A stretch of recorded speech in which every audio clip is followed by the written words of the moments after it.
Autoline After Hours is brought to you by Bridgestone Tires, your journey, our passion. And by Chrysler. This is Autoline After Hours with John McElroy, episode 309 for November 6 of 2015. Crossover sale highs to luxury brand lows. Watch Autoline After Hours live at Autoline.tv every Thursday at 3 p.m. Eastern Time. That's 12 p.m. Pacific or 20 hours GMT. You can subscribe to this podcast for free by searching for Autoline in iTunes, Stitcher, or YouTube. Thanks for joining us here on Autoline After Hours. We've got an action-packed show, or at least a lot of topics to talk about. Gary Vasilash, how you doing? Good. Sorry I missed a show last week. I was down in the southeast driving the 6th generation Camaro. Oh. And so, it occurred to me, 2 weeks ago, we had the Roush Mustang in here, which is based on the 2016 Mustang GT. Right. And so here's the 6th generation Camaro. And I think that those two cars right now are the best they've ever been in terms of the design execution of those vehicles. I think they're just superb. But anyway, we got other people here, too. We got to introduce others. Todd Lassa, back by popular demand from Automobile Magazine. John, always good to be here, and I enjoy it a lot. Cool. And we got Bob Gritzinger from Wards. Hey, happy to be from Wards and back. And I've not had a chance to do this before. I've been on your other show, but this is great. And great studio. Love the environment. Welcome aboard. Okay, you guys, so let's get into the news of the week, and we got to start with Volkswagen, I think. Yeah. Todd, you were going to say? I was going to ask John actually about I'm sorry, Gary, about the new Camaro because I haven't driven it yet. And several shows back, I mentioned that I had trouble getting used to the design of the new Mustang. I actually thought it wasn't radical enough and a departure from the previous Mustangs. And now I look at this new Camaro, and it makes the Mustang look like a huge departure, like it's really moved it forward. And I just wonder, the Camaro has outsold the Mustang since it returned for the 2010 model year. What do you think now? I mean, people buy those cars for design as much as anything else. Right. Well, I mean, so saying that you don't think the Camaro, the 6th gen, is sufficiently different from the 5th gen. Camaro came along, and it hadn't been around for a while. Right. And people buying those cars, and I read a lot of stories about people, trading in Honda Civics or Toyota Corollas for them because, they wanted something flashier.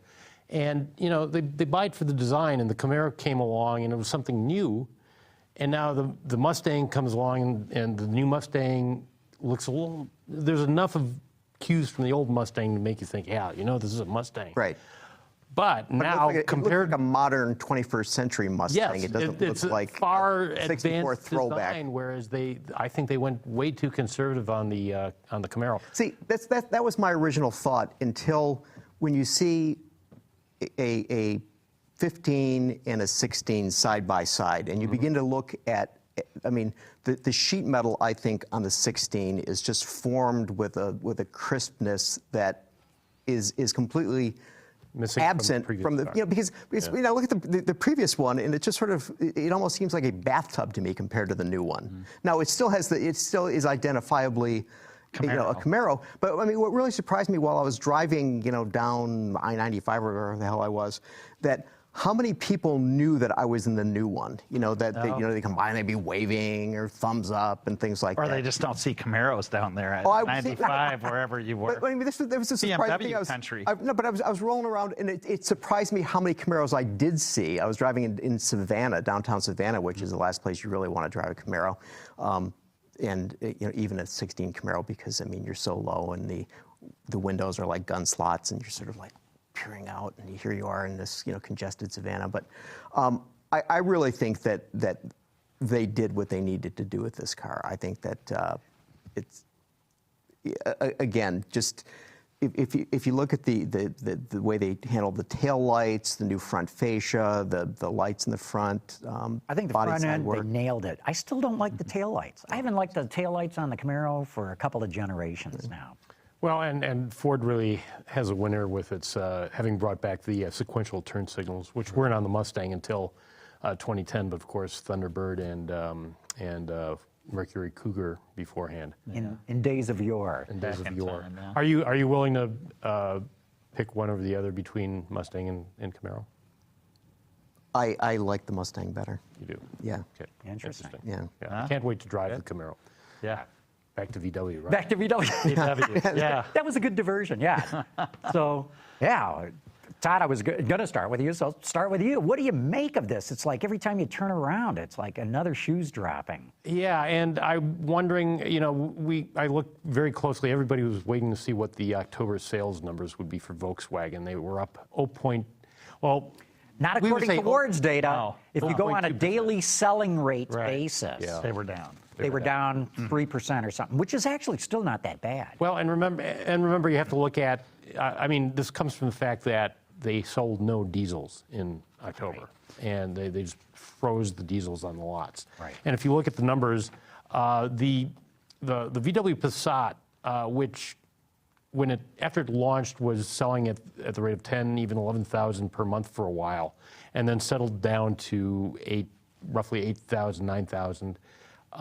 That car was up slightly. They used to claim a take rate of about 25% diesel on that car, and I'm sure that settled down a little bit as they were competing more, maybe a little bit more directly with Toyota Camry and Honda Accord. Although I think they never quite got where they wanted to be regarding that. And then the Jetta sales were down quite a bit. And then you look at, and Volkswagen does a nice thing of breaking out the Golf sales, including GTI, and of course, both the GTI and obviously the e-Golf are not diesels. And those numbers were up somewhat, and the standard Golf number was down. I think maybe the fallout to the consumer might be similar to what happened with General Motors on the ignition lock, and similar to Toyota with the unintended acceleration. At least that's the way the early returns look, although I've also read that we're looking at this month as being a much bigger indicator of how much it might hurt Volkswagen. Well, and then it's expanding now to Porsche models and.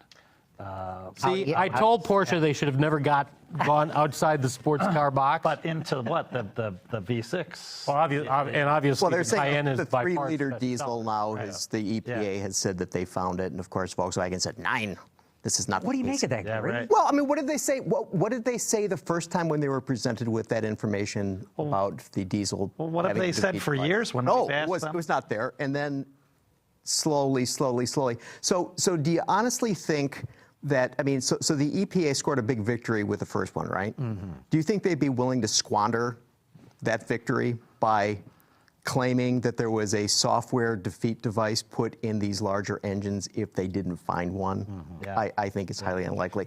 And the strange thing, too, is that if you look back at just the four-cylinder issue or problem, that that Volkswagen installed that software and admitted it has in both the urea-treated diesels, four-cylinder diesels, Right. and the non-urea-treated four-cylinder diesel.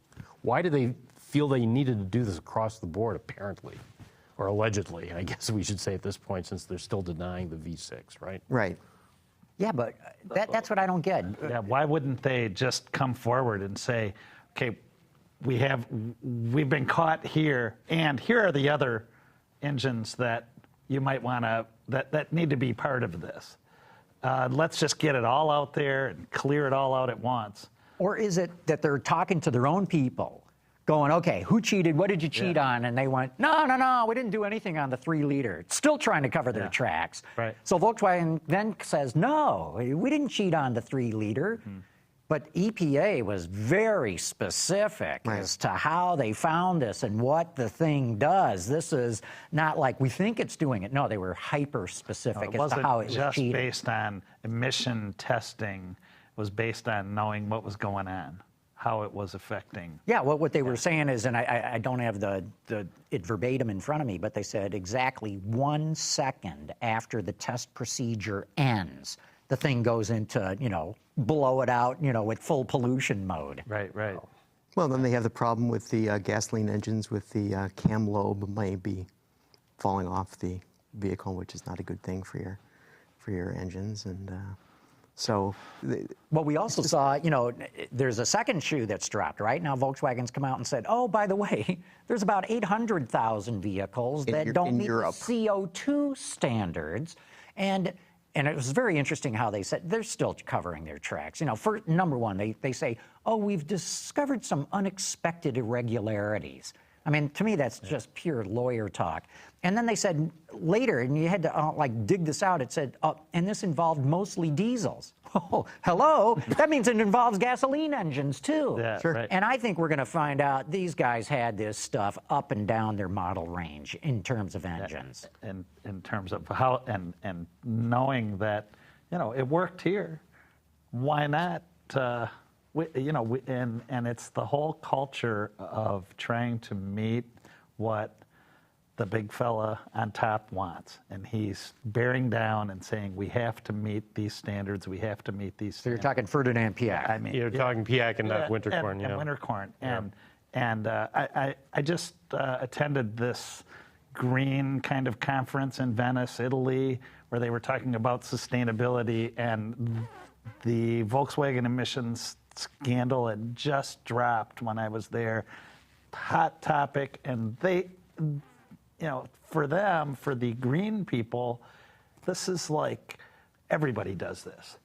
These guys got caught, but and they went through a litany of different emissions violations over the years, whether it was General Motors or these guys, and this is just the latest one, and there are far more that we're not even aware of. Well, we've often criticized Ford EcoBoost engines, in which they've invested a lot for either having Eco or Boost, but not to the same time, and therefore not getting real-world fuel economy that meets the EPA numbers. And so I was wondering, I was going to ask about the thing around the periphery of this whole story is that the third shoe to drop, if I could tangle up a cliche, is there may be a centipede involved here. Yeah, we may have lots of shoes dropping. Is everybody's expecting that some other manufacturers are going to get hit first by the diesel scandal. There's been some talk. Is the EPA also looking at this company or that? But they're testing them, and they have tested others, and nothing's come out yet. Nothing's come out yet. Yeah. So and this kind of gets back into we were talking a little bit before the show about the Chinese thing, and we're talking about coal, and yet another study that says that a Tesla isn't as clean in Michigan, where you charge it up using a coal-fired power plant on the other end of the cord, versus California, where it's almost all natural gas. So so wherever you are on the whole issue of global warming, is that at least cars are not contributing what they used to. And because of all these standards, and there's a lot of focus on coal-fired power plants, on what China does, on other, another study I heard years ago was that some laptops can cause more pollution than a Hummer, and that was from 2004, 2005, a British study. So, it's a big laptop. Yeah. It's a big laptop, but coal-powered laptop. On a plane, whatever that is, you can't take probably that on. well, and airplanes especially. Couldn't carry it on the plane. Airplanes would be another example, and so that at least the automotive business was, kind of going in the right direction from a green perspective. Yeah. And so for something like this. And then you have the green community saying, "Oh, this happens a lot anyway." But we just haven't discovered it. The scope of the Volkswagen scandal, just kind of blows that up. I think. Yeah. Well, and and just as an aside, all this green conference was going on in Venice, where they'd like to point out you don't see any cars. I point out you see a lot of boats, and they're spewing all kinds of things. Yeah. So, it depends on, choose your poison. They don't use those long sticks for the gondolas. Well, Well, they do, but those are that, in the but little I'm talking canals. Right. Taxis The and vaporettos are. any way to get around at any kind of rate of speed is spewing some of okay, but to be fair, I mean, so we have lots of automobile manufacturers that are living up to what they've signed up for, right? I mean, that they're following Meeting the emission They're standards. following the rules, whether they like the rules or don't like the rules, whether the rules are sensible, the rules are crazy, they're doing it. Right. And then here we have a case of a company that was basically, talking all about clean diesel, was, promoting what a wonderful thing this is, and their Think Blue program, and on and on and on and on. And then lo and behold, they weren't playing the same game that General Motors and Mercedes and everybody else was. They all had the rules and they all played. These guys didn't. And Well, but there's kind of two different levels here. There's what Volkswagen has already admitted to regarding four-cylinder diesels, but there's also gaming. There's that, most car companies test their own, and they lump together, for example, a full-size pickup truck. If you look at the variations at the EPA website, they're not nearly as wide as they are for the entire variety of cab designs and engines and the combos of all of those, how many combos they have. Mm-hmm. So, there's a fair amount of latitude in the system, I think. Well, are people going to go to jail? Prison, my wife would say. Yes, prison. Yes, Prison, not jail. Jail. Jail would be, yeah. Jail's like a Right. misdemeanor. Right. Yeah. Oh, I didn't know that distinction. what do they call them in Germany? Prison. No, is the jail. hard time. Jail is where you might be held when you're first charged. Exactly. Whether it's a misdemeanor or a Up to felony. 90 days. Okay. Right. Are they going Will to they be prison? incarcerated? Yeah, somebody, somewhere, it's kind of like, that Nicolas Cage movie. Somebody has to go to prison. Yeah, I think perhaps, but then on the other hand, that issue was raised for the GM ignition switch problem. Well, Nobody But different. we're probably tougher in the U.S. than in Europe know. on these things. Yeah. My question now is, where's Ferdinand Piach? Is he on a private island someplace or what? Far away, yes. Far away, and As much as he fought to keep that job, now he's laughing going, one or another "Whoa, part of his dog, body off." The angels are on my side, right? Okay, enough of Volkswagen. I'm sure in weeks to come we're still going to be talking about it. I think there's more shoes to drop. Hey, Hyundai announced this week, out of the blue, I didn't know that this was coming. I don't know if you guys did. They're launching, finally, their luxury brand, Genesis. This was a surprise in that they just, nobody knew it was coming, and yet we know that it's an old lore that when they launched the Genesis as a car, the sedan and the coupe, that there was some talk that they may do a separate luxury channel, a la Toyota's Lexus or Nissan's Infiniti, and they were apparently talked out of that. The rumor is that it happened that the U.S. Kind of pushed back and said no. And We're not ready. Well, not only that, but remember this happened. The car launched in late 2008. That would be a great time to launch a new brand, wouldn't it? Yeah. So they probably saved Hyundai's bacon on that thing. But I've been there. I've been to South Korea several times on some Hyundai and some Kia programs. In fact, I'm going on a Kia program next week.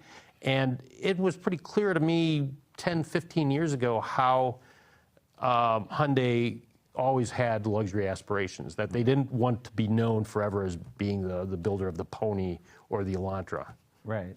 Well, and they're following lockstep with the Japanese model, and you build your following with quality and inexpensive consumer, bread and butter cars, and then you add your next layer. Because hopefully those people want to stay with you, just like with Honda or with Toyota, they want to stay with you, but they'd like a little something nicer. But they've had those cars. I mean, so they've had the Equus, and they've had, now we're on the second generation Genesis, and so back in the day, with John Krafchick, whom we've not talked about with his new job now, but at some point we will. Yeah. When I would talk to him back in the day about, okay, what are you guys doing with this Genesis thing, and why is there not another channel? Yeah. Because remember, they also had the Veracruz, the the crossover utility that was, that they were comparing against, RXs and whatnot. I'd forgotten that they were compared it to those. Yeah. Yeah, and so I said, come on, John, why are you guys selling these cars? And remember when the Genesis first came out, that suddenly the price point went from, like Sonata here to Genesis here, just a big delta between the two prices. And it's just like, okay, why don't you have this channel? He goes, it's non-economical at this point in order to do that. And we don't want to, And that's a great point. It is very economical now because, since the Great Recession, the luxury car, the premium car segments have been growing at a faster pace than the commodity segments. And as we all pretty much know, there's no margin in commodity cars anymore, or if there ever was, it's razor thin right now. And you publish on your daily show when Mercedes and Ford and General Motors list their quarterly earnings pretty much on the same day, and that Mercedes builds far fewer cars than General Motors, but their gross revenues are the same. Yeah. So you can see why Mercedes is doing all these sub models and getting in every little segment, and so is BMW. And so it just makes perfect sense that that what I guess will be called the Genesis brand will do the same. See, what surprised me was that they announced that they will have 6 vehicles by 2020. Yeah. So I'm like counting on my fingers. I'm like, okay, they have Equus, that's 1. They have Genesis Sedan, that's 2. They have Genesis Coupe, that's 3. Which will be a different Genesis Coupe if they want to be luxury, because that car is not luxury. No, that's a boy racer car. But I'm thinking, okay, so what is it? So I contacted them and I asked them. I said, so what's the deal? And so there will be a large luxury sedan called the G90. Very clever using that G, huh? Yeah. A mid-luxury sedan, the G80. Okay.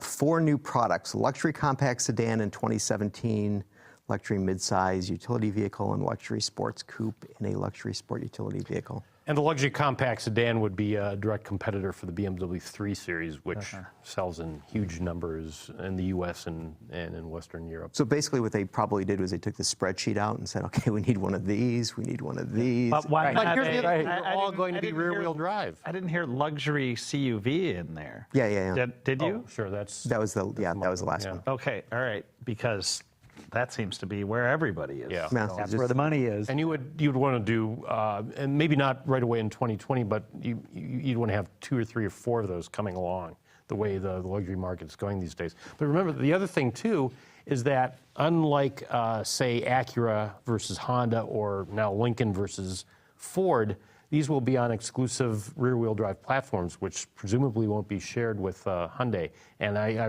round back to that thing I've mentioned many times when Hyundai finally gave Kia the Genesis platform for the K900. Yeah. Kia called that the Prestige, the Prestige proportion, the rear-wheel drive dashed axle, and they realize that that's part of the look of the car, and that's what helps make it premium or luxury. That's right. Hey, look, we got to take a quick break here right now. We got to take a commercial break. We want to give a shout out to our friends at Bridgestone. And when we come back from this break, Dr. Data will be in the house with a new number.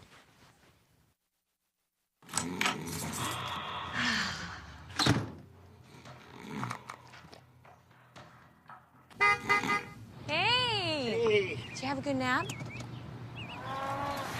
The Firestone Destination LE2.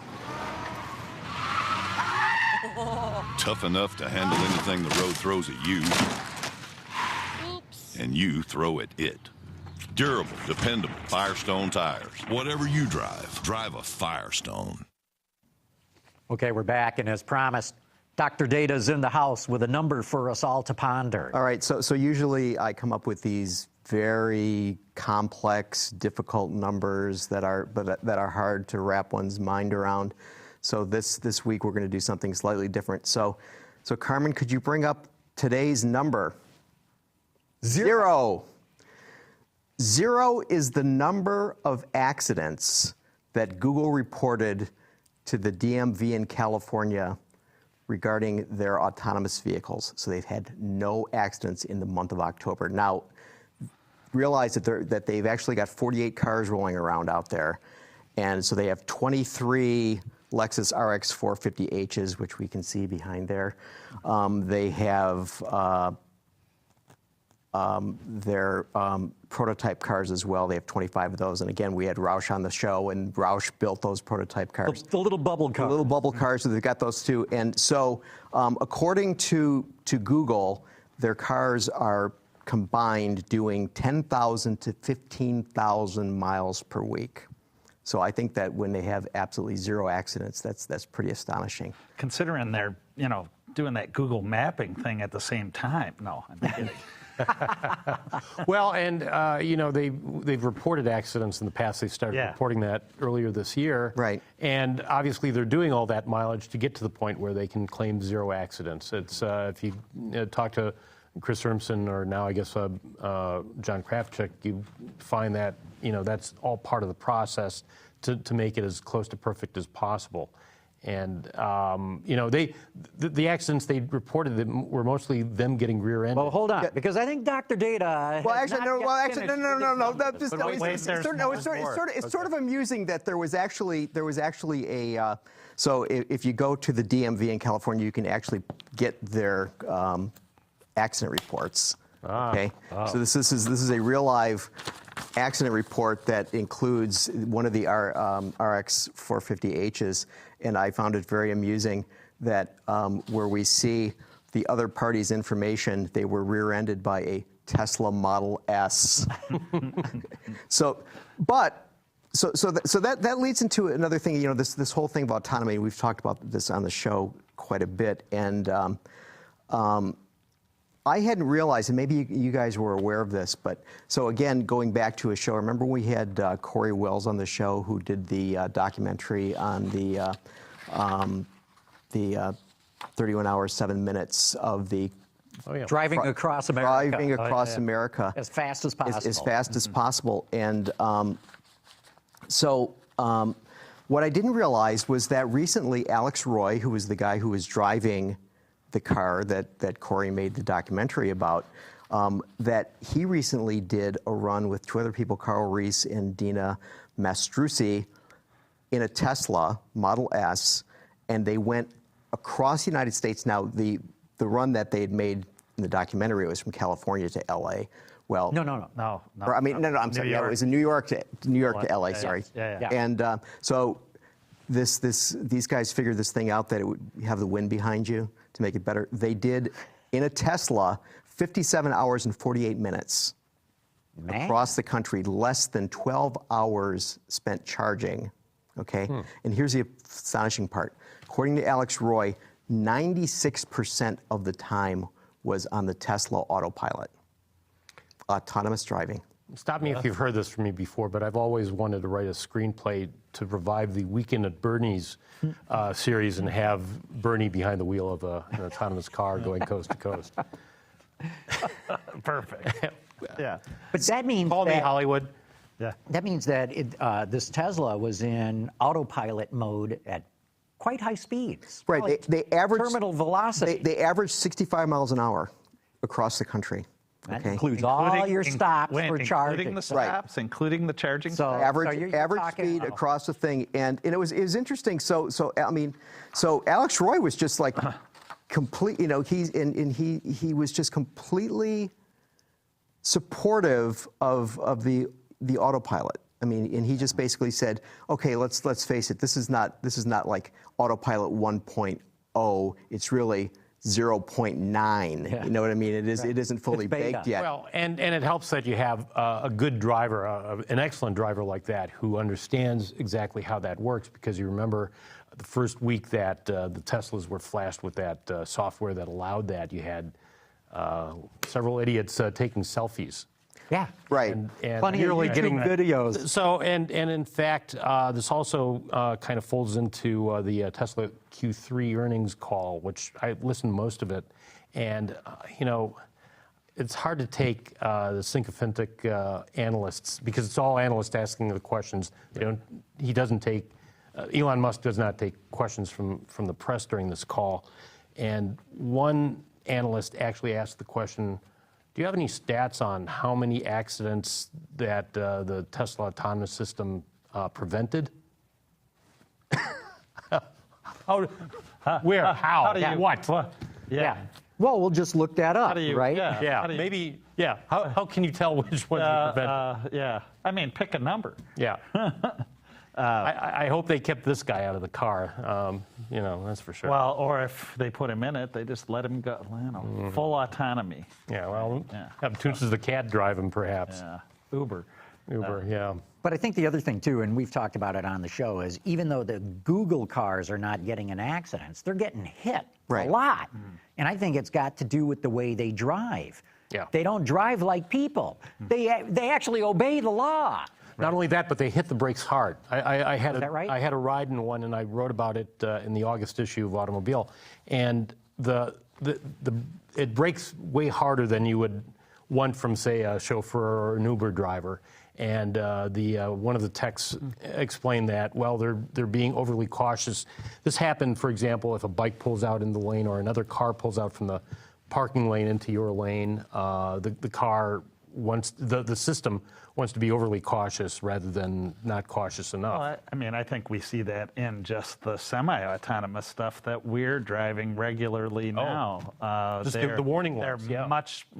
and those that an active cruise control system where can be very aggressive in slowing down when a car changes lanes in front of Right. you, things like that. Right. But also, if you have it's interesting in this accident that the Google car had, and you read the accident details, and what ended up happening was that, as you say, as a Google vehicle approached the intersection of Shoreline Boulevard and High School Way, a pedestrian began to cross the northbound lanes of Shoreline Boulevard. The Google AV slowed to yield as it approached the crosswalk, but then, and this is very clever, out of abundance of caution, the test driver took over. And it was another car that then slammed into him. So this was actually being driven by a human being when it got into an accident. So is it the Google car's fault for doing something, Or the human intervention. or the human intervention? Well, this all gets back to the difference between Google and the automakers. When you go on one of their autonomous programs, they always talk about the driver always either being in control or taking back control at some point. And Google, the philosophy at Google is that eventually that won't be necessary. They're going to blow past that. That's the why you have automakers no are steering still wheel trying on to the work with what approach. they got, and Google's like, well, we don't got any of that. We're going right to the ultimate vision. We're going full autonomy. Yeah. Right. Trying to solve it.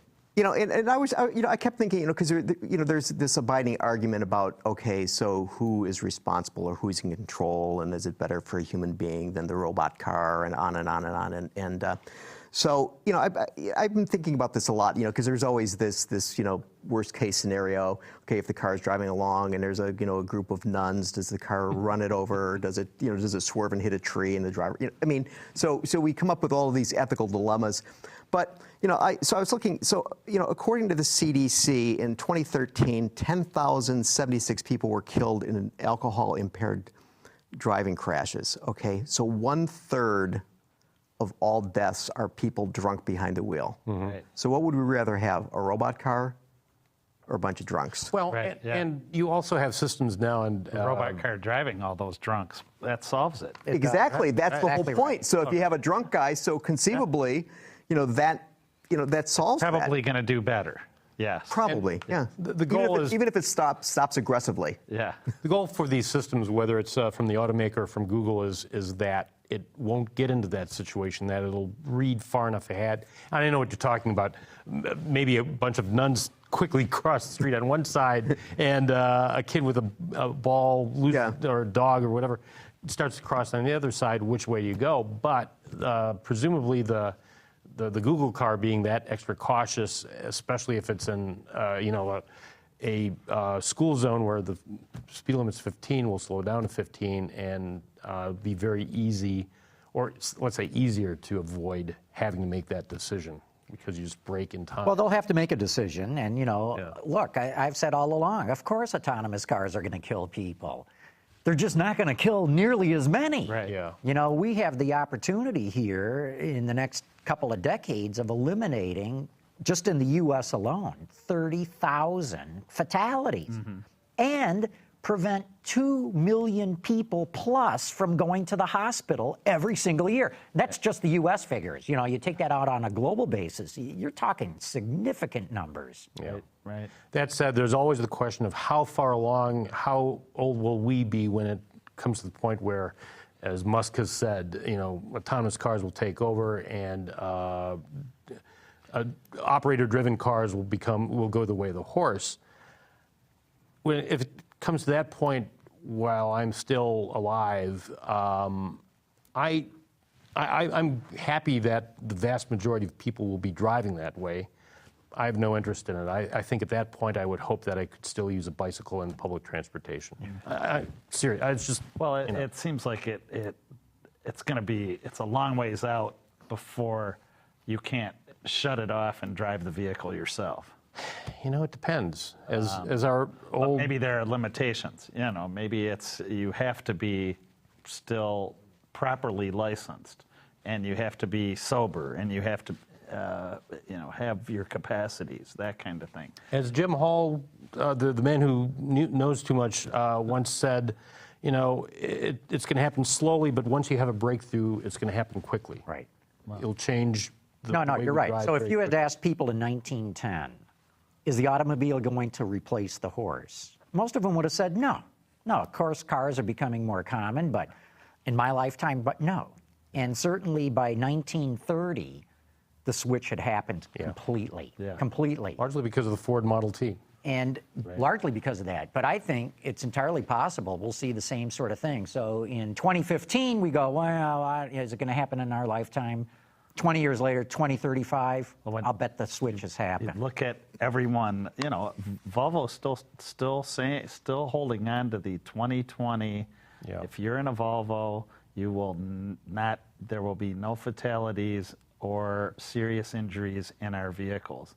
And they're not the only one that is trying to adapt that as an approach. I think General Motors is saying the same kind of thing. And Volvo has said it will take responsibility if the car is in autonomous mode and is in an accident, and the Volvo is responsible for the accident. Right. On the other hand, there was a study a year or two ago that found that certain brands are almost already there, and Volvo is one of them, at least in Mercedes? U.S. statistics. Yeah. Yeah.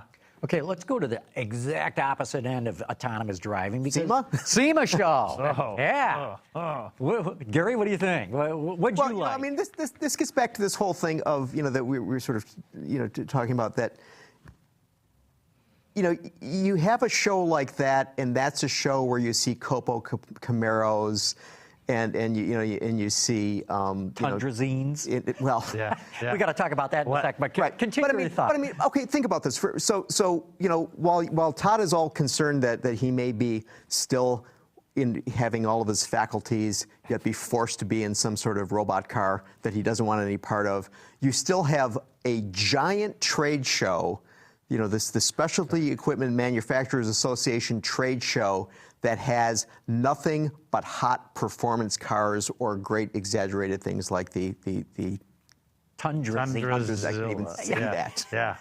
And I mean, so I mean. Yeah, you're right. But on the other hand, if Musk is right, if Jim Hall is right, in X number of years, which might be either side of 2030, for example, we might still be buying those cars, but only to take them to a private country club racetrack, or maybe on very limited roads, which may be fine, might be enough. In which case, yes, I'll still have a car, and yes, I'll use a bicycle or public transportation otherwise. I mean, track cars are just that. They're for the track. Yeah. And, you know, a Copo Camaro is for the track. Right. Mm-hmm. And so I don't think track cars will ever go away. No, but you can see, but, you know, just as racehorses haven't gone away. But again, I mean, but there are a lot of cars there. I mean, and another guy that we had on the show, Pietro Golier of Mopar. And Mopar had a whole lineup of vehicles, you know, whether they dished up a Dart, and they had a Challenger, and they had a 300, and you just see those things, and these guys are just basically saying, you know what, we're going to make these things look and sound and perform badass, and we don't care. Let's find the limit. And there's And no go past apologies. The one aspect of that, though, I think we need to touch on is that it kind of gets back to what I said about luxury cars versus commodity cars and the margins versus each, and how luxury cars are growing at a faster pace than commodity cars. Assuming that, SEMA will be turning out cars like this and people will be buying them, they'll be paying, far more for one of those Camaros than they would a current Camaro, a street Camaro. Yeah. And so is greater autonomy also going to No, SEMA's going to coincide? love. No, wait a minute. Will it Okay. coincide? Will it coincide with cars becoming a luxury again? In other words, will luxury car owners continue to own luxury cars, and will the great vast majority of people who basically don't care about driving, but maybe they like cars, but will they instead be calling upon an Uber, Google mobile to get from A to B? The vast majority of people will gravitate to mobility in whatever form that is. And that might be a train, a bus, a car that comes to your door and picks you up, your bicycle that gets you to the car that you check out and drive somewhere else, planes, trains, automobiles, but all mobility, and you buy mobility on a card. Right. Exactly. And I agree totally. Yeah. And then the third aspect of that is that autonomy is also kind of being folded in with electrification, full electric cars. Musk has said that. Carlos Ghosn mentioned that at Tokyo last week when they showed the concept, which I forgot what it's called. IDS. IDS. Yeah. Okay, and it Good-looking car. it's supposed to maybe give a hint to the next Nissan Leaf. And that car has now of course it's a concept car, but the steering wheel, when you set it for full autonomy, the steering wheel flips into the dash and then a tablet comes out. Mm-hmm.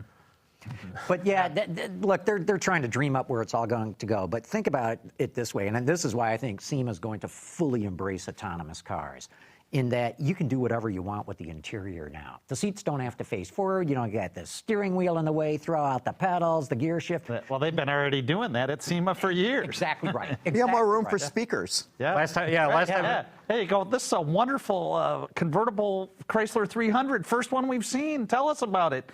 Well, we just cut the top off. We needed space for the speaker. Yeah, last SEMA I went to, which was either 01 or 02 or something like that, I was counting TV screens in the back of SUVs, and I counted up to 10 in one case. So. Yeah. Oh, okay. So here's the Tundrazine. Oh, yeah. Carmen's got the picture up right now. So just so anybody listening to the podcast, it is a Toyota Tundra pickup truck with 4 doors on each side. I mean, this goes back to the chucker cab airport vehicles of decades ago. But if you're Toyota, what are you doing? That goes back to the the MTV '80s when there was the the limousines with bathtubs and Does it hot have tubs. a hot tub in the? Yeah, I was Does it, thinking, does it have wow, crawl mode like the new Tacoma, though? Can it walk itself out of a sand pit? Well, this may be an example of the Chinese being copied, because at the Shanghai show 2006 or 7, whatever it was, I saw what looked like a Toyota 4Runner knockoff that had 4 doors on each side, and it was made into a limo, and it didn't look like anything I'd want to get into. And by the way, it was powered by a 4-cylinder engine with a manual transmission. So, Jeez. Yeah, interesting, but I saw that thing and I thought, oh, and Phil Collins announced last week that he's going to go back on tour again. It's like perfect. He can drive in that thing. Hey, look, let's. We got more to talk about, but we've got to take another quick commercial break here. We've got to give another shout out to one of our great sponsors here. We want to thank Chrysler for sponsoring this show. There is no royal blood in this country. Nothing is reserved for anyone. It's all just out there, waiting for someone to reach out and take it. And the ones who do, these are the kings and queens of America. Okay, we're back, and I don't want to give up SEMA just yet because I want to get your guys' reactions to one other car there that I found so interesting, and that was the convertible version of the Optima. Gary, are they just having fun, or are they testing? I think they're having fun because Kia had a whole theme of road trip cars, and that was the A1A, Miami, because it's got that turquoise color for it, and I just think they're throwing it out there. The thing that surprises me, though, is if you look at the other cars that Kia showed there, and here's a picture of it up here. Yeah, that's the with suicide rear doors. Right. Right. I would have thought they would have saved that for April Fools. Ooh. No, I mean that as a compliment. I think it's got that sort of wackiness, over the top sort of look to it. It's got a Geneva show.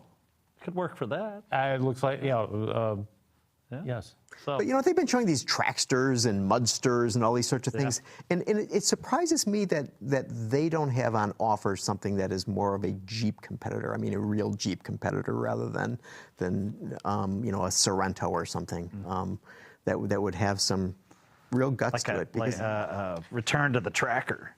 Kind of thing. Suzuki tried that decades ago. The Jeep thing is just hard to copy with, And think about it. I mean, Hummer had the 7-slot grill. They didn't stick around for very long. Mm-hmm. I don't think that would work. I've heard rumors that GM may be looking at reviving Hummer. I mean, everyone's looking at Jeep going, what are we letting them get away with this for? They've got this to themselves. Their sales are, and we got to talk sales too. Right. Their sales are through the roof. Yes. And everyone's just sitting back and watching them. I can't believe, a GM, a Ford, a Toyota, others aren't going, God damn it, we're not going to let them just have this segment to themselves. As long as GM doesn't launch a separate division again. From the get-go, the Hummer should have been a subdivision, just like LaSalle was to Cadillac many years before. Should have been a sub-brand to GMC. Exactly. GMC, that would have worked for sure. But wasn't there always the argument that GMC should just be the professional grade of Chevy? Well, there's it is, that. but at least they're selling in numbers that they can legitimately keep it alive. I mean, as they point out, it's the second best-selling brand in the U.S. for them.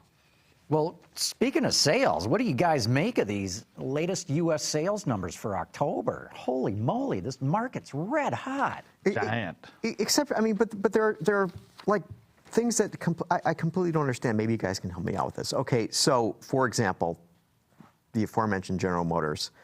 Okay, Cruise sales were down 35% for October, and Malibu sales were up 122%. Well, what's going on there? I mean, and they're launching new versions of both. I want to hear about. I'm going to guess incentives. Yeah. I'm going to guess incentives and fleet, even though they say they're walking away from a lot of fleet. I'm guessing a lot of those Malibus are going to Avis and Hertz. So here's another thing. So we have said many times on the show that gas prices are low, and people are now buying SUVs and crossovers, and they're buying large SUVs. Suburban sales are down 22%. And Tahoe sales are down 16%. What about Escalade? Okay, Escalade is the only thing basically that's saving Cadillac's bacon. Yeah. Okay, but here's so SRX sales were also up. This is another. Right. So we had Escalade sales, and this is just October versus October. But let's just look for calendar year to date. Escalade sales, October, 32.2%. Escalade ESV, the big long one, up 74.4% for the year. It's 11.4 versus 36 or 36.5 for the ESV. Okay, here's the thing that's crazy. SRX sales, they sold in October 6,020 SRXs, which was up 65.4, right? Again, something that's old. Everybody's saying it's got to be replaced. It will be replaced. Mm-hmm. So I thought, let's just take a look at that number, that 6,020. Okay, if you take the sales of the ATS, the CTS, and the XTS, you come up with 6,138 cars. So, I mean, Well, that's what people are buying, not the big SUVs. I mean, all those GM models were brand new a year ago. Right. The SRX alone is selling more than their cars almost. I know. No, it's a And it's real an old puzzle. car, and It's a puzzle. who among us doesn't think the ATS and the CTS are worthy vehicles? Oh, they're very worthy vehicles, Absolutely. What's going on? Well, but that's us. Yep. You're not showing up at a dealership with 3 kids you have to load in the back. And on the commodity side, the Honda CR-V is outselling Civic these days, and the Nissan Rogue was the best-selling Nissan last month. Mm-hmm. Now, Ultima sales are way down, and they're getting ready to do a New one refresh just on about that. to come out. But still, I mean, the Rogue is becoming the bestseller. That's the segment to watch, not the big SUVs. Those numbers are relatively small anyhow. So when you have a huge percentage shift in Escalade or Escalade ESV, you're talking going from 1,000 to 1,500 is a 50% gain. Yeah. And again, those were brand new a year ago, so they had that first year bump. I think. Right. But then that brings me back to the Suburban and the Tahoe. Yeah. Why they not? No, when I hear the numbers, did Johan Denissen go and pound on the desk and say, "God damn it, the only thing I can sell right now are Escalades. I need more production allocated. Sorry, Suburban. Sorry, Chevrolet. You're doing just fine with a bunch of other stuff. My dealers are going to hang me if I don't get them product, and what's selling right now are Escalades, so give me more of that volume." Maybe the Secret Service bought a bunch of Suburbans a year ago. I mean, that was, Yeah. But okay, Postal Service, but somebody. Yukon and Yukon XL sales are up. Okay, but what are the numbers? So Yukon 3,500, Yukon XL 2,700. Yeah, it's not a big number, but Yeah. Yeah, but I mean, but none of them are really big numbers. I mean, the number for Escalade is 18, and the Yeah, number but- for Escalade ESV is 13. I mean, so when you this is 100, not 1,000, by the way. and for when you do have those some watching at fleet home. built in, because and I think even GM on one of its sales calls a couple of years ago got into this, the way fleet sales are distributed, they pick a certain month, so you'll see some big blips for upward and downward for cars that for certain models on certain months. Yeah, I'm guessing there's a little bit of that there. I mean, and overall, not in the Cadillac, in GMC and Chevy. the big sport utilities are up 11%, but the crossovers, the smaller ones, 32%. Yeah. Just screaming high. Mid-size sedan buyers are now buying compact Yeah, SUVs. exactly. And this is a global Yeah. thing, too. Yeah. Now, this isn't just in the U.S. market. This is everywhere in the world. People are going to crossovers. Right. All right, so Because here- you get the same mudroom, only you're sitting more up, you're sitting higher, and the driver gets to the see automakers more, love which is it what because they can love. price these things higher. Exactly. I just test drove a Mazda CX-3, which, by and large, decent vehicle. I was stunned when I looked at the sticker price. That stupid thing was nearly $30,000 bucks. Yeah. And it was like, you got to be kidding. You've got to be 30 grand for that? Yeah, that's a B segment. Right. That must have been the McElroy special, though, because I just drove a CX-5 that was 28, and I thought this nicely equipped for 28. Well, that's So- pretty interesting. Yeah. Maybe we got to compare those stickers because I'm telling you, this was $29,830 or For the something smaller like one. that. For the smaller because, one. because that's what everybody's really going to, and that's why they're all driving. Yeah, you look at the vehicle Buick with numbers; that they're doing well with the Encore. Yeah. I think Yeah. that was the only model that they had a plus sign ahead of last month. Yep.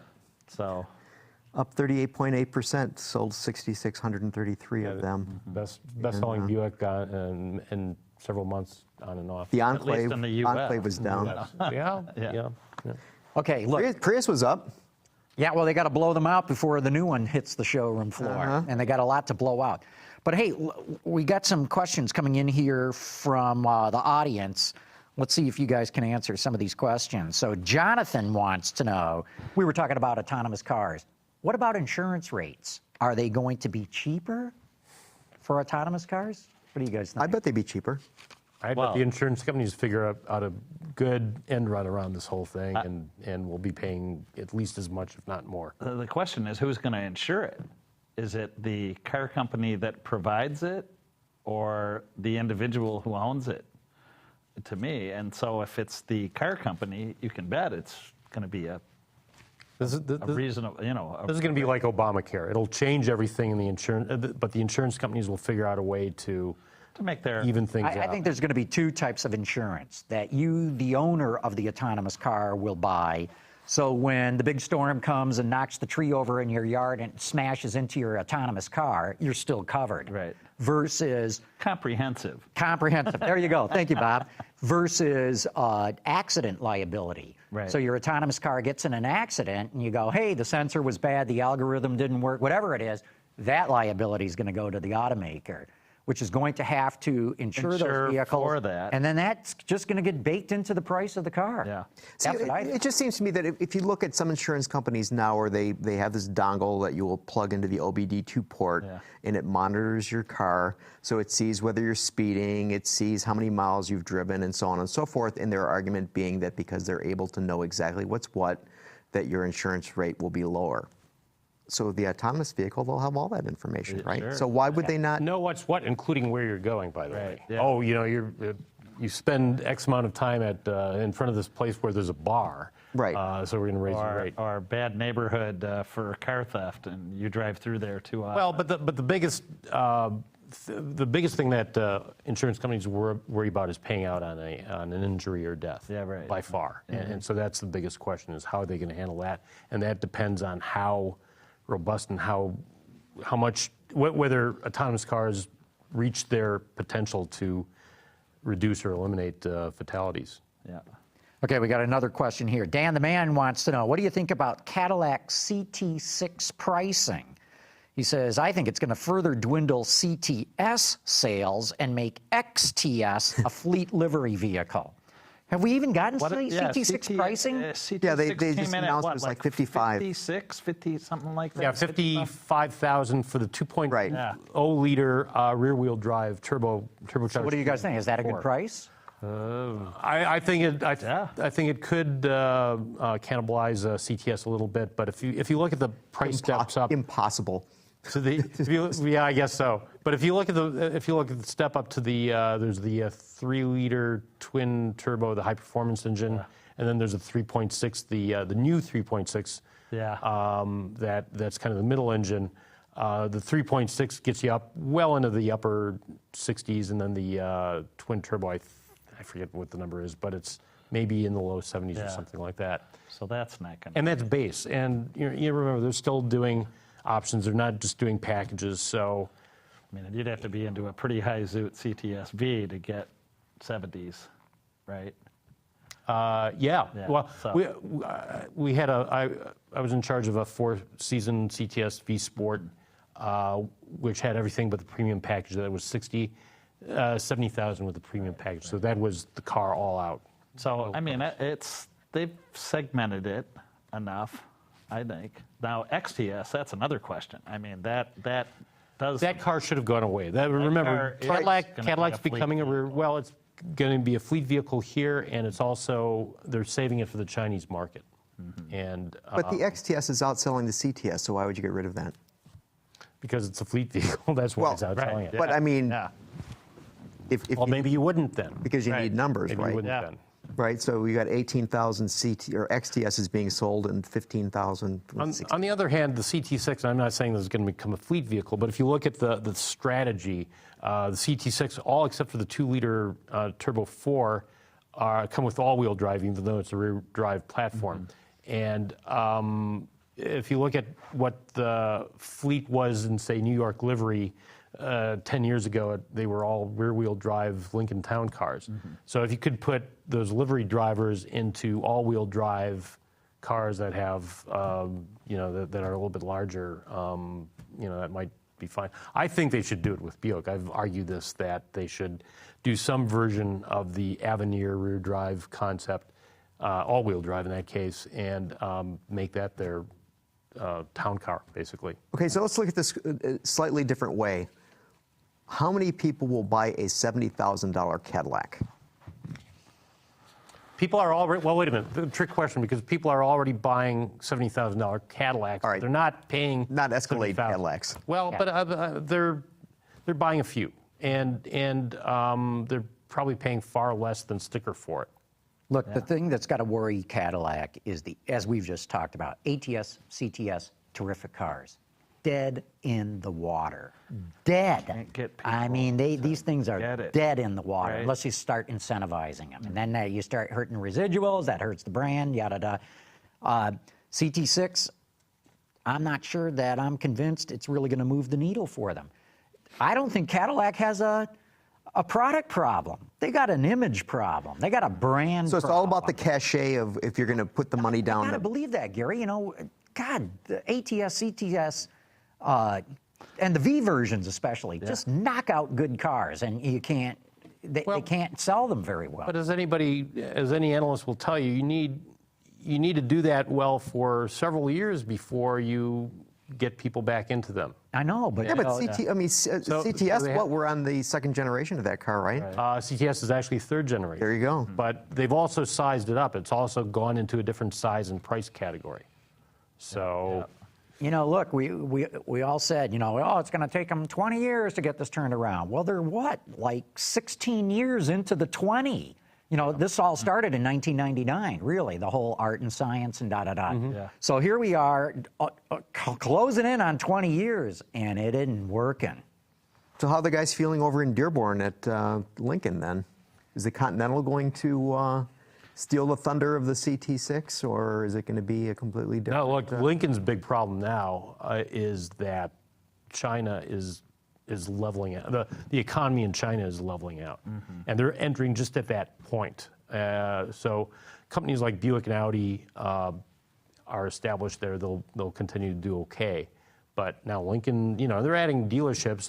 They've got, I forgot, something like 20 now, or fewer than 20. They're talking about 65, I think, by the end of next year. And you know, so maybe they'll sell a few cars, but will they sell a lot of cars? They need to sell. What will they do here, though? They need to sell as many there as they're selling here. They need to sell more there than they're selling here, just like Buick did. Right. That's But at least their sales are going up. Who sells? Lincoln. Lincoln? What are the latest? I didn't look at. the total number may be going up because they're adding product. They just added the MKC. So that Okay, counts. so That does count, but all right, so product. for October, Lincoln brand is down 4.5%. Oh, okay. For the year, they're up 7.5%. Okay. But man, you know, you look at this thing. I mean, just for October, MKZ down 4.1%, MKS down 12.6%, MKC down 9.8%. That's Here's the salvation. The MKX up 9.7%, and the real winner is the MKT up 34.9%. Fleet car. Fleet car. Yeah. Delivery orders came in. Navigator down 24.7%. Wow. So, I mean, it's just, Again, Navigator was brand new a year ago. and it's down 20, but So it for had the a- year, but for it the had a- year it's up but it had a bump. 35%. Now it's where it should be. I'm saying last year it was All hot. I'm going to I've been watching those Navigator numbers, and they're bouncing up and down. I don't know what's going on there. So I wouldn't be too worried that they're down right now, only because the sales have been all over the map. Right, but I mean, so the total year to date for the Navigator is 9,800 units. Yeah. I mean, it's not, you know, it's not Escalade numbers. Right. Hey, I want to get to at least one phone call that we've got here. Carmen, I think we got one about Alfa Romeo, or let's bring in that first phoner.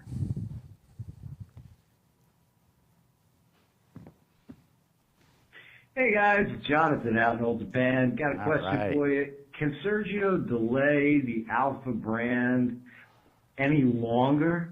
How could he have run out of cash and needed to delay it another 6 months at this late stage? Was there supposed to be an Alfa Giulia diesel? And is that the reason of the delay? All I can say is it's a beautiful car.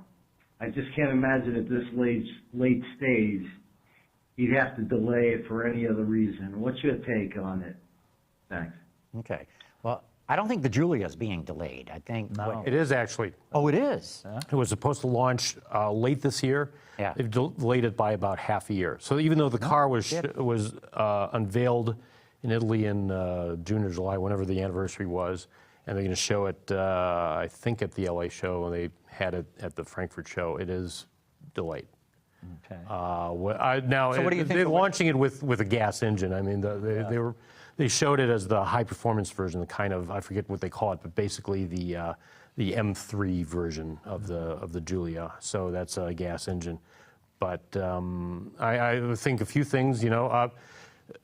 A lot of the money being put into Alfa Romeo was dependent on the sale of Ferrari stock, and that turned out to be, I think, pretty successful in terms of the IPO. But I have to wonder whether there may be quality issues, and then of course we mentioned Jeep before, and so that's while they won't be making any money on that car for another 6 months, they're making money hand over fist on all these Jeeps. Yeah. No, that's how I read it, is that, look, we all knew from the get-go that Sergio's sales goal of 400,000 Alphas by 2018 was a crazy number. Was it 150,000 here? And 150,000 in the U.S., right? Now, and everybody went, no, that's never going to happen. He's got to hurry up. They've sold 562 4C so far this year, so he's got. That's the outgoing Giulietta, by the way. That's not the Giulia. Yeah, that's not the new one. But in any case, the other thing going on is that, you guys heard the stories earlier this year. Suppliers are coming out and saying, "Hey, FCA's delaying programs. They're delaying the new Ram truck.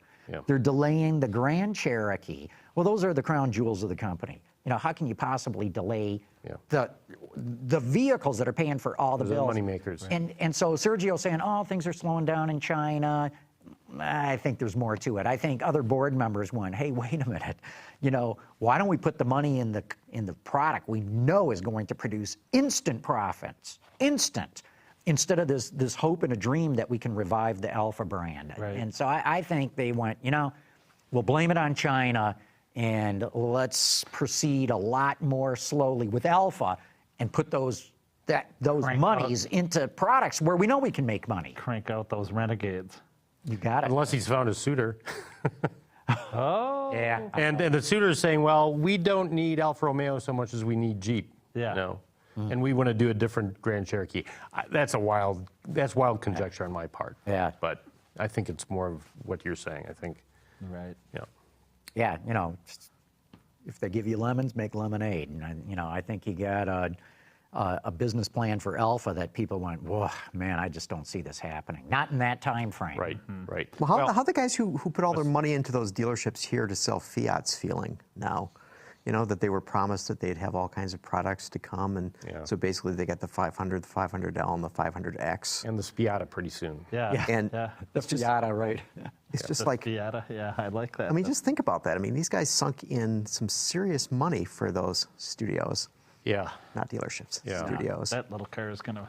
They cannot be move the pleased. needle, though. It's Can't just say anything about it. it's incredible. And so what kind of faith are you going to have in this guy who then had that big meeting and told everybody that they would be the 150,000 units of Alfa sold here? I think the original plan for Alfa Romeo made a lot more sense, and that was to sell BMW competitors at a lower price. Now, more recently, and this is even a couple of years ago already, Mark Ewan has said, hey, if BMW can get all that money for selling BMWs, why can't I for selling? Okay, so here's my question. Then we were just talking about Cadillac. Yeah. So well, exactly. I mean, so exactly. Isn't Cadillac selling competitors to BMW, and how's that working out for them? Maybe it's what's happening. Maybe what's happening at Cadillac is getting Sergio Marchionne to delay Alfa plans. But nobody believed in it except for him, and even he.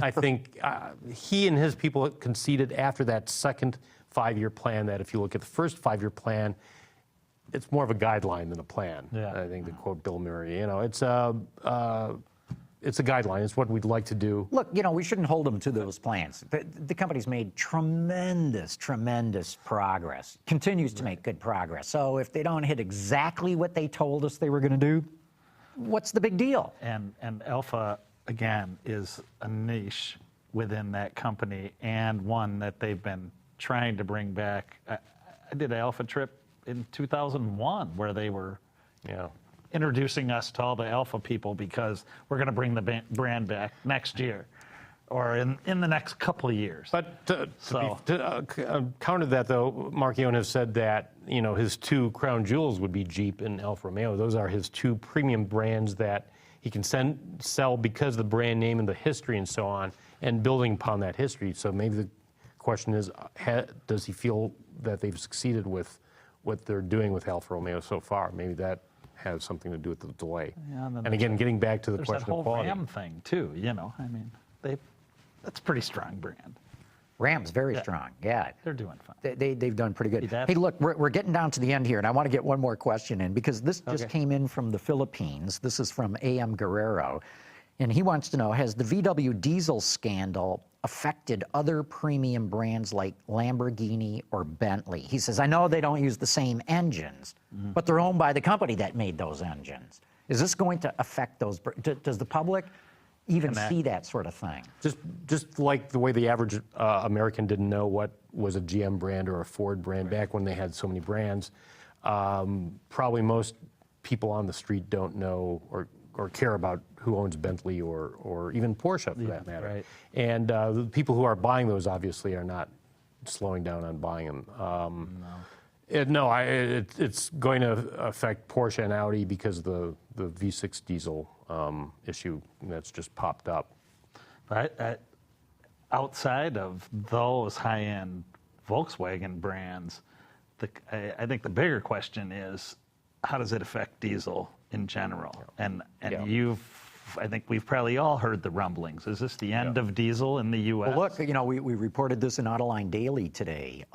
Sales last month of the Chevy Cruze diesel off like 50%. Yeah.